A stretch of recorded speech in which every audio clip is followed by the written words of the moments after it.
Yesterday, someone asked me about what I think about baptism, and it made me wonder about it. And I kind of realized for myself that there's the way of baptizing whereby we baptize a baby, and what we actually do is we're asking God to protect this special human being and to keep it pure and close to God. And then there's the baptism that we do later in our life, where we decide for ourselves that now it's our time to get baptized. And in that time, I found it very interesting because I realized for myself that I believe nowadays, or in general, like,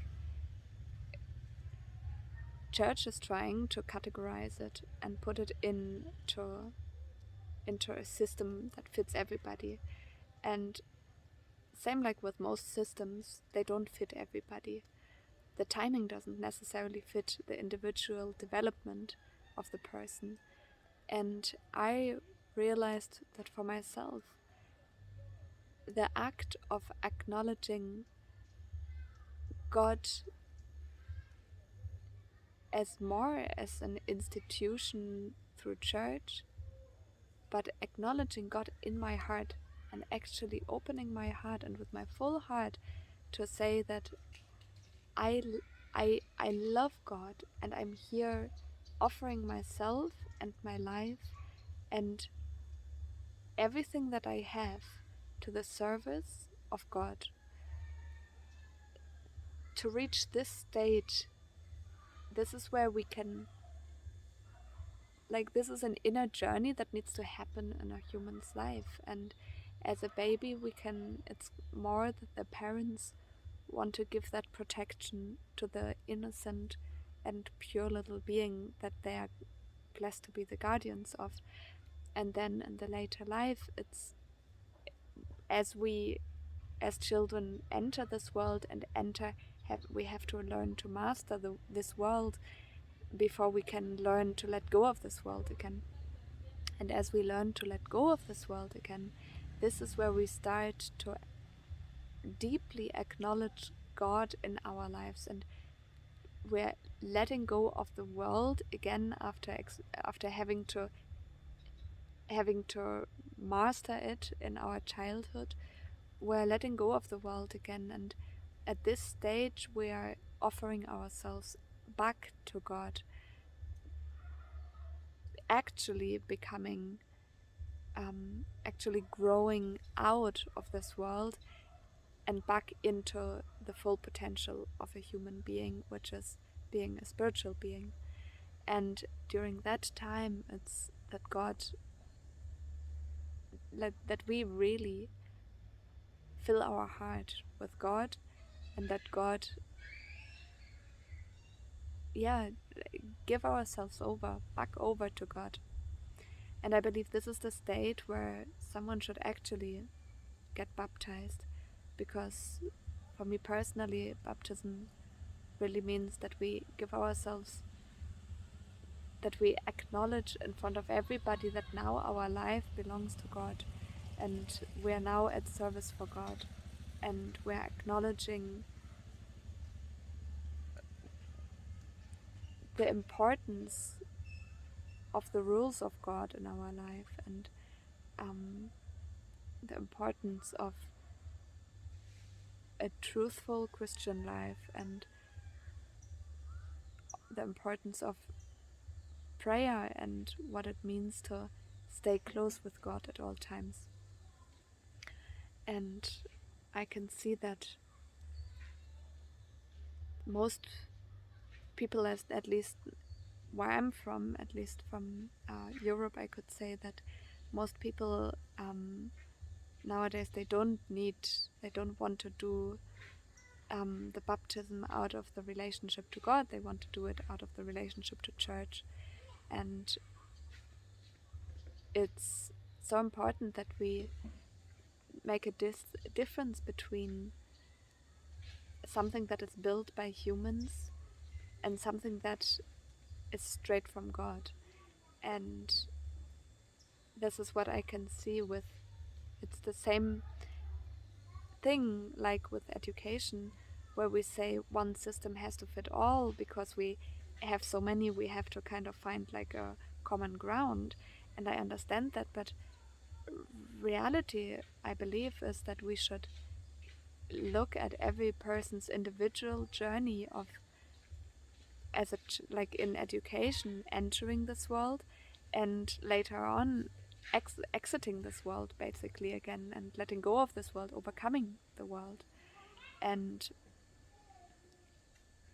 this is what church could really teach, or what a good spiritual leader should, I believe, really teach, is guiding us to the state of where we are able to overcome the world and find our personal deep connection to God. And I believe that there's not many churches where you will be able to find that.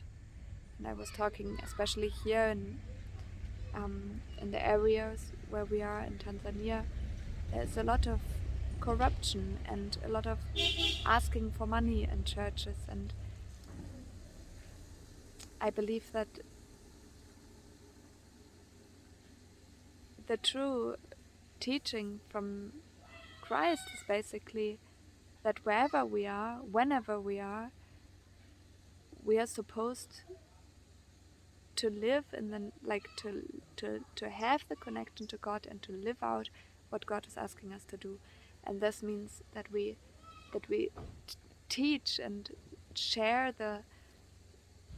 what we experience and what we are blessed to hear from God. And that can be wherever and whenever. It does not need to be bound to a church or to a time or to a date. It's bound to the presence of God and to being here and now and truthful. And it's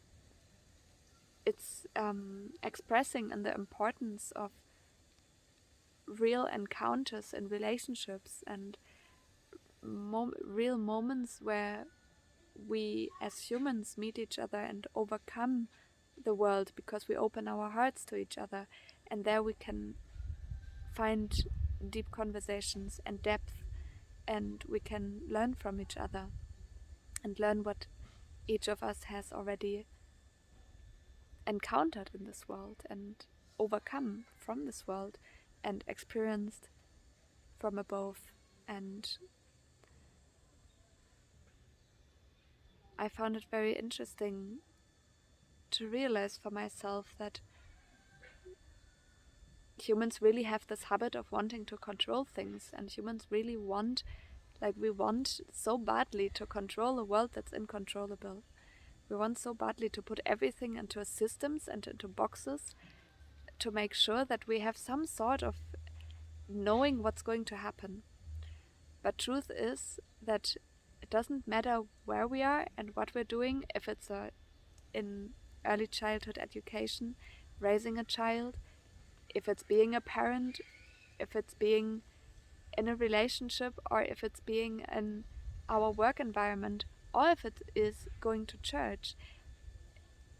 If we're not doing it out of presence and out of the centered connection inside ourselves to God, then we're going to miss the opportunity of the magic of the moment. And the magic of the moment is the real connection that we can encounter with one another, and with ourselves and with God. And when we have that real connection, this is where God can enter us in a group, in a community, or in a family. And this is why it's so important to give space and time for things to actually be. And I find this very beautiful when I look at the children and when I look at early childhood education, because children are naturally very good at this. They're naturally very good at giving time, like taking time out of the concept and giving space. And in that realm, they are able to just be in the moment. And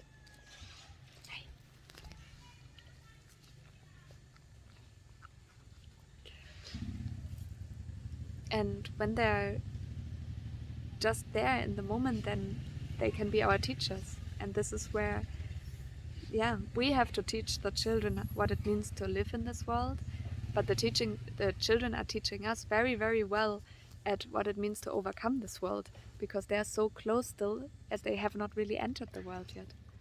And if we are wise enough, I believe we can make the process for a child easier in their later years to overcome the world again, and to learn already about what it means to be a human, and what it means to be on this journey, and what it means to be able to, what it means to be able to let go again as well. And I feel very blessed that I'm in the position that I'm able to guard and guide children through this journey, and that I'm able to encounter this journey myself.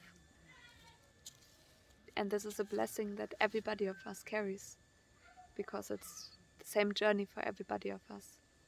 All of us have to enter this world and let go of this world. And at this moment where we switch from entering the world and living in the world, and we switch into giving ourselves back to God, and with that starting our journey of overcoming the world,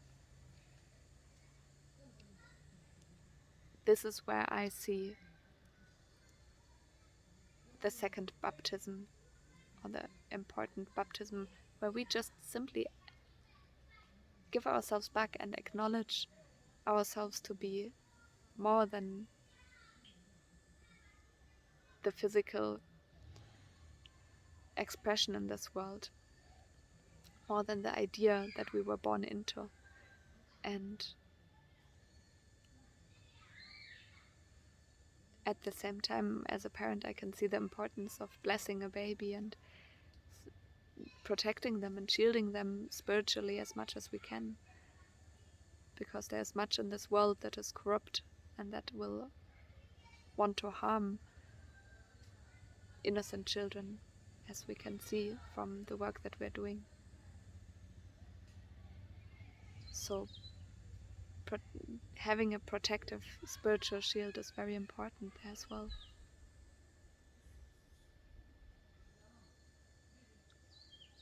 And I believe that